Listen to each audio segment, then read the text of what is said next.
Hey everybody, this is my 2007 Harley Davidson Road King Classic. And what I did is I did my best to make it look like a 1971 FLH electric glide with some vintage original 70s parts that would have been on a 71. And if you care to watch, I'll go over some of the stuff that I did for that to happen. A lot of it's cosmetic. Some of it's bolt on, and there was some light fabrication for some other stuff. But I'll go over some stuff what I did, including the paint, the decals, the seat that is original panhead shovel head police solo seat with a late model T-bar for a police seat. And I'll go over the tour pack and some other stuff. But if you're interested, I'll start from the front. So basically, when I bought this, I was looking for. I love the Evos. I love the 5-speeds. Obviously, this is the first year of the 6-speed. It's a 96-inch twin cam. I prefer the Evos. I like the Evos. They're simple enough. They're fine. They need to go crazy fast or anything. And I like the 5-speeds. They're bulletproof. So far, knock on wood, I haven't had any problems with this 6-speed. And I think there's 37, I can't remember how many miles are on this one, but 39,000 miles on this one. I've had the twin cam tensioners swapped out or replaced. But anyway, I prefer carbureted versus fuel injection. But when I was searching for one, my idea was I wanted to find a Road King platform because I had every intention of doing something vintage with it. And if you have a fairing on a dresser, it's just kind of hard to do. This one would have came with a windshield. I could have went that direction. But I do like the fairing, the old shovel head fairing on here, and I'll show you how I did that. This one happened to be about 5 miles from my house when I seen it. I got it for a decent deal, $7,500. This is 3 or 4 years ago. It had 16,000 original 1,000 miles on it, 16,000 miles on it. And it was the one cool thing, it was 100% bone stock. So I did like that fact. And it was a clean platform just to start from what I wanted. No one else has been into it. No one else, put stuff on it that I had to take off. It was all original parts, including the exhaust. So anyway, also I chose the Road King platform for this because this happened to be a classic. The Road King Classic comes with spoked wheels, which would have been on a 71. Like I said, it didn't have a fairing, so you could do whatever you want there. You could run no windshield at all, or you can run a windshield, or you can put the shovel head fairing on there, and I can show you how I did that. Also, the good thing is the speedo and the dash are on the tank instead of being up there in the clusters on a modern late model fairing. And I didn't want all that guts and stuff up there in a fairing. So that's why I chose the Road King Classic. Had I found a regular Road King with the mag wheels, I still could have done it. It just would have had mag wheels. It would have just been a later look, like, early or late 70s, early 80s. But anyway, so I'll start from the front here I'll start with the paint job. Obviously, I got birch white on the fairing, the tour pack, and the bags. That would have been correct for 71, early 70s, late 60s, early 70s. That would have been correct. I think the mid to maybe 76, they started painting the fairings and tour pack and bags to match the bike, I believe, somewhere around there. So that would have been correct. The paint itself is a 39 Ford blue color. I believe they call it a lion blue. I just love this blue. Coincidentally, that's what Harley did with their Revival. I don't know what color blue that is, a royal blue, I don't know. I think it's a lighter blue. I just love this blue, and it works very well with the birch white and the black decal, so that's what I went with.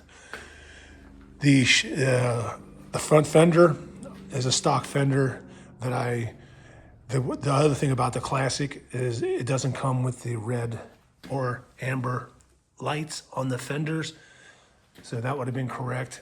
There was no lights on the early 70s. That's my 72. And then I added the 66 part number fender light which is pretty cool. It's aftermarket new. One of my favorite things on this bike are some of the decals, and this is one of them. This would have been correct for 71. 70 and 71 had the electric glide with the guide reflector on the fender, and it would have been on the saddlebags. Now on this one here, these are police saddlebags, which I really love the police saddlebags. So that's usually where the police decal is. So that just fit in there so nice, and would have been correct on a 71, and I'll show you, I do have a 71. There's a guide reflector on the fender, and then this is where it would have been on the bags, just like that guide reflector with that sticker. That guide reflector is actually part of the sticker. It goes through the lid. So that would have been correct. So I do like that. If you're paying attention, if someone knows what that is, obviously the Road King chrome plate would have been there, would have said Road King in script. I did add the bumper. It didn't come with a bumper. And then I also, for a nice touch, is I added the original late 60s, early 70s rear fender trim that was on all the early 70s. So that would have been correct for 71. And then up to the fairing.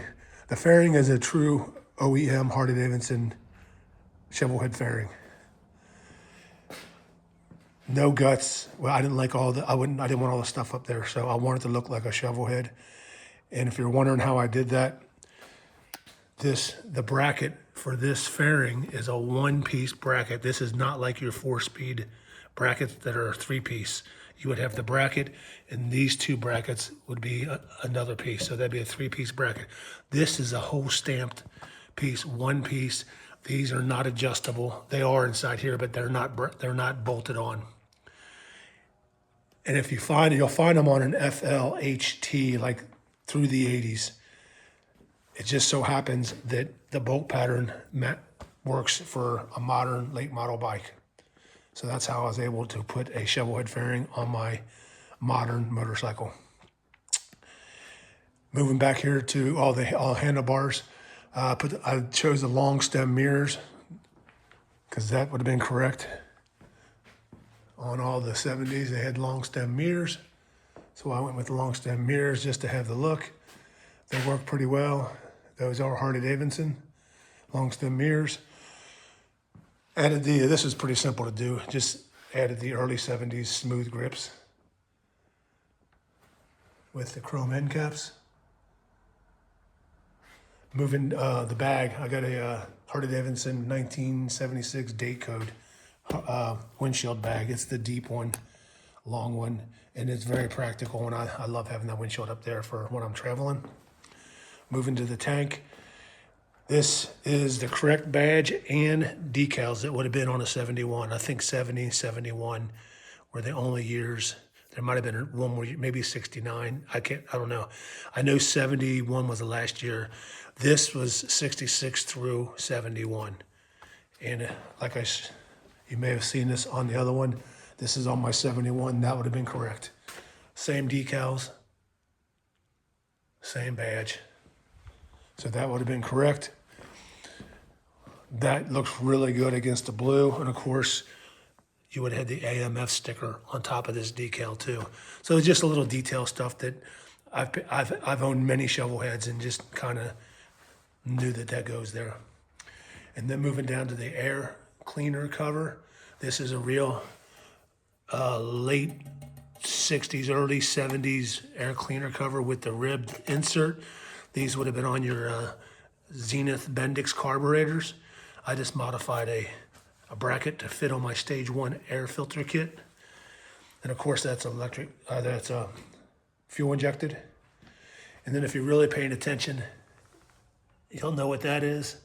The cam cover plate, I just modified and put the early FLH decal on it, which is on my 71 and on my 72. That's what would have been there for your points cover.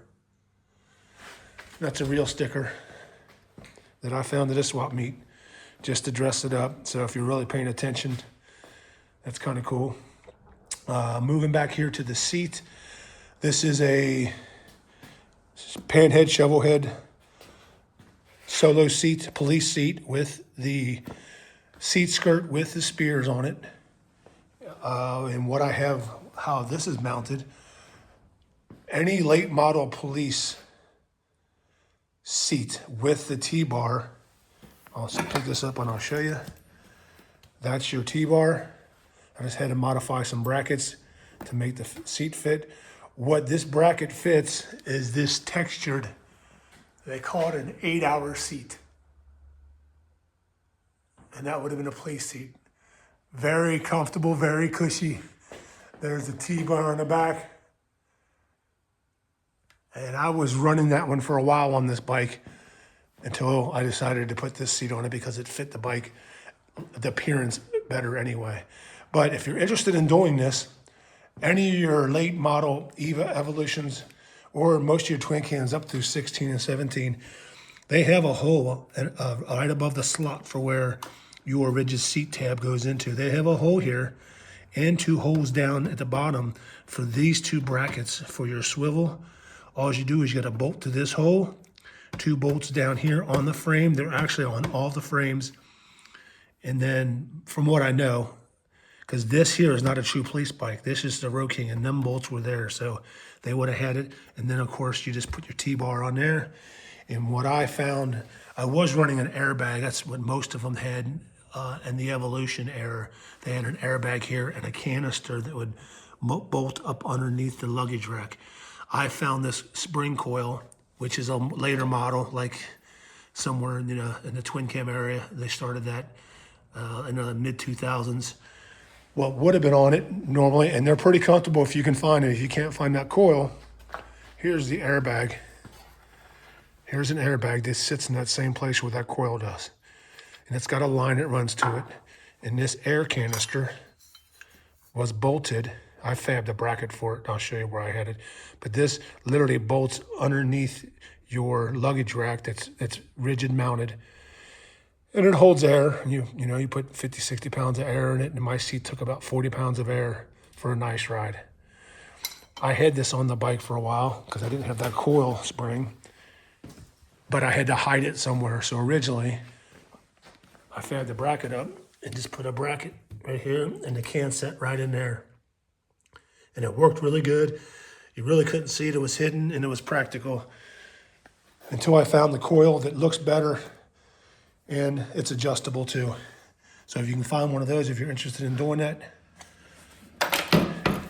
and then it just goes down.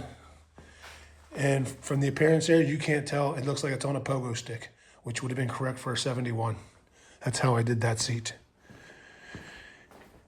Moving back to the bags. Those are real police bags, I believe from an Evolution or early twin cam. I love the police bags. I've had several police bikes. Before the Milwaukee 8, or I don't know what year they started putting the one latch on the back. You can open the bags with one hand. You had to use 2 hands. This one, on the police bags, they open the opposite direction. So when the police officer was sitting on the bike, he could get inside his bags while he was on the bike, while it was running. Supposedly throw his radar gun in there, just close it and then rip or whatever. You can use it with one hand. But I love the looks of them. This bike, the classic would have came with black leather hard bags. They don't look too retro or vintage. And I wanted to paint them birch white, so I found those and I really like those a lot. They are real Harley Davidson. They're just not correct for that era, but they look good enough. I like them. Plus I put, like I said, my decal and the guide. Well, so that was one thing I didn't tell you. So these are almost impossible to find. If you can find these guide lights, these stickers, the decals that fit these for this era, you can find them and they're not too bad. They're 40, maybe 50 bucks for a set of them, which ain't cheap, maybe a little bit more. But these here, they're so difficult to find. And if you can find them, they're not cheap. You might pay $40 for one of them. Same with the front one. And they'll say guide on them if they're correct. And they fit right here perfectly. It's part of the decal. They don't come together though. But I'll give you a little tip what I did. So I had a reel set that I was saving, but when I restored this police bike, I needed them for this project. And if you look, I don't know if you can see it or not, but it's right there. It says guide. It says guide right there. If you look right here, if I can get a shot right there, it'll say guide. Those are, and it's a 67 part number. Super hard to find. So obviously these decals are 67 up through 71. So that tells me that because that's a 67 part number, and these were for this decal. So 67 through. So anyway, I had these, but I wasn't going to waste them on a bike that wasn't original. Well, at least I didn't want to. So what I did, since I couldn't find another set and didn't want to spend 40 or 60 bucks a piece for them, if I did find them, what you can do, Amazon or Harley or wherever, this is the actual reflector that goes down on the low fork lowers. And sometimes they come in amber also. I think these are on the rear by the bags, and then you would have the amber one up here. So what you do, these are they're not exact size, but they're close. You cut them down perfectly that fits right inside that little square of the decal, and no one will ever know. And if they do, it's just, that's what's supposed to be there. And they work. They're practical because they're reflectors, but you just cut these down. I just sanded them a little bit so the rough edges are gone, and they were perfect. But to look at it, you would never know because you're not going to see that guide. But they're Harley Davidson DOT reflectors. That's what I did there. So if you're interested in doing that, that's my little secret. Moving back to the OEM Harley Davidson shovel head tour pack. This is the real tour pack that I have repainted it too because it was original paint, but it was a little dull. So I wanted to match the rest of the bike. So I did paint over this. And it works really nice. I'll show you how I did that here in a minute, how I mounted it. This here is like a 3 or 4 year only, like mid 80s through 88, 89 license plate bracket for some lights. I'm running brake lights off of it. I like the brake lights, have an extra set of brakes, and these are my running lights so I can be seen a lot better. This one also did not come, the Classic did not come with the red tail light lens. Marker light, which was nice because they wouldn't have had it on a 71. And then I added a bumper because they had bumpers on 71, so that looked good. And I also added the saddlebag guards, which would not have been on the Road King Classic. I'll show you what I did here if you want to. So right now it's set for riding solo. So if I'm riding solo, this is usually how I ride. I can ditch the tour pack and the bracket, and it cleans it up really good, and I'll show you that here in a second. But what I did to make this work, so all these early 70s had a quick release bracket on the bottom of the bags, and I'll show you how that works. Bear with me while I set my phone up and see if I can get this to work, because I'll need 2 hands. Let's make sure you can see. I think you can. So what happened here is this is on a quick release bracket. You just pull back. And what I did, here's your quick releases. This is on all your earlier 70s, late 70s tour packs. So you can just take them right off and on. It's that simple. Take that off. And then I found me a late model quick release bracket with docking hardware, quick release docking hardware. So this is quick release also. And what I did, I got some electric wire for my lights. Let me see if I can get this up. This comes up, that's quick release too. And what I did is I took shovel head luggage rack, got rid of all the brackets, except for the ones separating the sleds here, whatever you call them. And we just welded this. TIG welded it, and it's perfect. So now I can run that tour pack. And the most important thing, these, like I said, that's your quick release. This actually would have been rigid mounted to a late model tour pack that you could so it would stay with it and you would take it on if you didn't want to ride.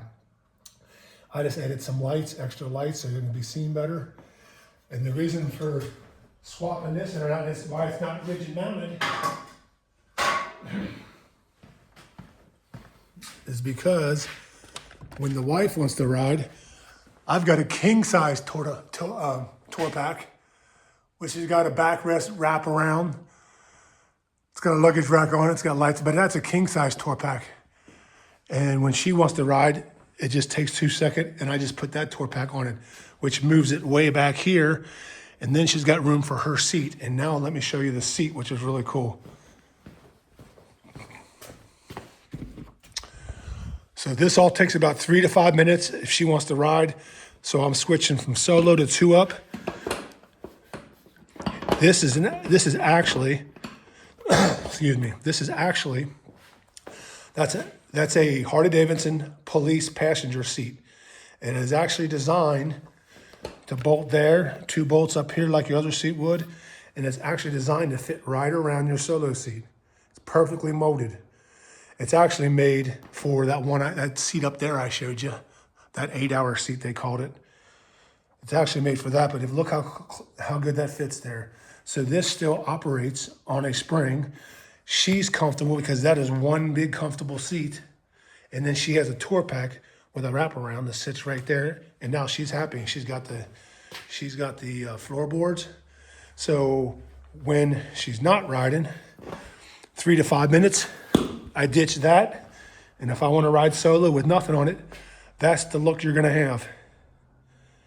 Cleans it up real nice. And then it traditionally, see it from the back? Now it traditionally looks like a solo bike with the solo seat minus the luggage rack. That's that luggage rack I told you that I welded to that quick release. That's your rear look, and that's what you got. So when she's not riding, if I'm just riding around town or if I'm not touring on it, that's usually the look I go with.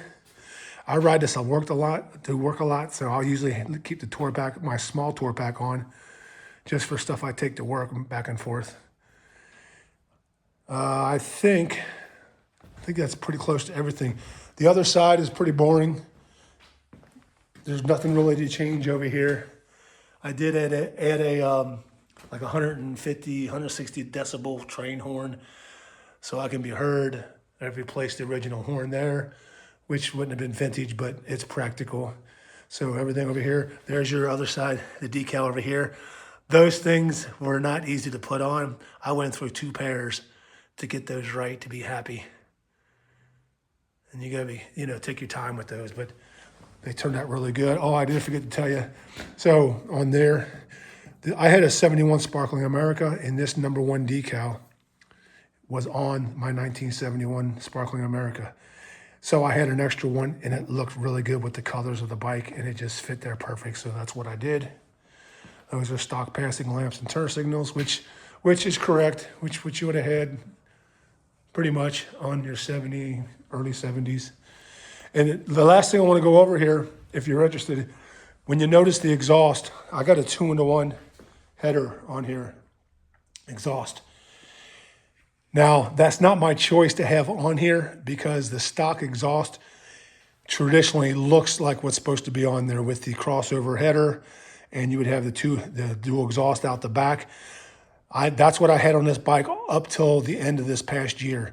And I would not have changed them because they're perfect. That's the look it's supposed to have. It makes the look even better. And I had some Screaming Eagle slip-ons on it, which even made it even look more like the mufflers were supposed to be on there. So the problem with that is, if you haven't had this problem yet on your dressers with that with them, all your twin cams and your Evo, what happens is this rear header, and if you're not familiar with it, this crossover header collects so much heat that it always cracks here, almost always, even with the bracket that goes on your transmission. That cracks first, then this will crack, or either way. And I've had this happen twice. First time I repaired it, and it just spreads. It'll find another weak point. And the second time I replaced it I just found me another header, and it did it again. I got 39,000 miles on this bike now from when I bought it from 16,000. That's 3 or 4 years ago. And once it cracked the second time, I found a third replacement, and I have it hanging up over there. I decided I'm not going through all that plumbing again and just fixing that to have that problem again. So I went with the 2-in-1. This is a very affordable 2-in-1. I don't hate the look. If you notice, almost all my shovel heads have a 2-in-1 on them because I like adding kickers to my bikes, which these would not have had. That's my 84 police bike. And then there's my 72. I like the 2-in-1. So traditionally, it's not really taken away from a lot of the look because they had 2-in-1s on your slab sides because they had kickers. I just add them to my early 70 shovel head. So I don't hate the look, but the pros about the exhaust is I gained a lot of performance with these exhausts. They sound incredible. They're a little bit they're louder than what I normally like. I like a little bit, I do like a good sound, but these are pretty aggressive. I did end up changing the sound because I modified the 4 or 5 inch tip that comes with it. I didn't like how they look, how it's stretched way back here. So it's billet aluminum. So I had a friend with a mill, with a lathe, we just milled that down, or lathed it down, and he beveled it just so I would have the end cap and clean it up. And it actually did change the sound. There wasn't no more droning. I do recommend the exhaust. I think I paid about $550. I think it's called Shark Road. They're out of California, I think. So they're pretty affordable. You're not going to touch a 2-in-1 header for a twin cam or even an Evo for less than $1,000. So these are very affordable. When you get the exhaust, they come with more than what you need to mount these. They come with the flanges. They come with the exhaust gaskets. They actually have the bolts, I think. But they have a couple different brackets for different applications. I think the only criticism I would have is the company, at least from my experience, they were very slow to communicate as far as when they were going out. I didn't get no email or tracking number. They did say it'd take 10 days to get to me. That took about 12. But the customer service was not to my liking. That's the most, I guess, spiritual way I can say that. But anyway, I do recommend the exhaust though for $550. You're not going to find anything better, I don't think. I ain't seen them out there, but I ain't had a whole lot of miles on this. I just did this a couple months ago, and it's winter here in Indiana with about 13 inches of snow on the ground. So I've only got about maybe 10, 20 miles on the exhaust to give it a true review. But so far, the look I like. It does. The other benefit I like about this is I can access my oil for checking my oil when I'm riding and my transmission fluid, because with the other exhaust, when it's steaming hot, you can't get in here. You're going to burn your hand. This opens it up a whole lot, so I do like that fact. And it does have a really good look, considering the 2-in-1 would not have been on a 71.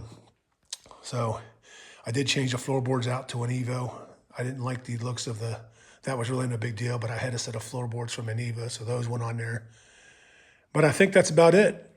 So this is my it's my 2007 Harley Davidson Road King Classic that I dressed up like a 71 FLH electric glide. The Revival came out about 2021. I did not want to have the Revival look, even though that's a good looking bike.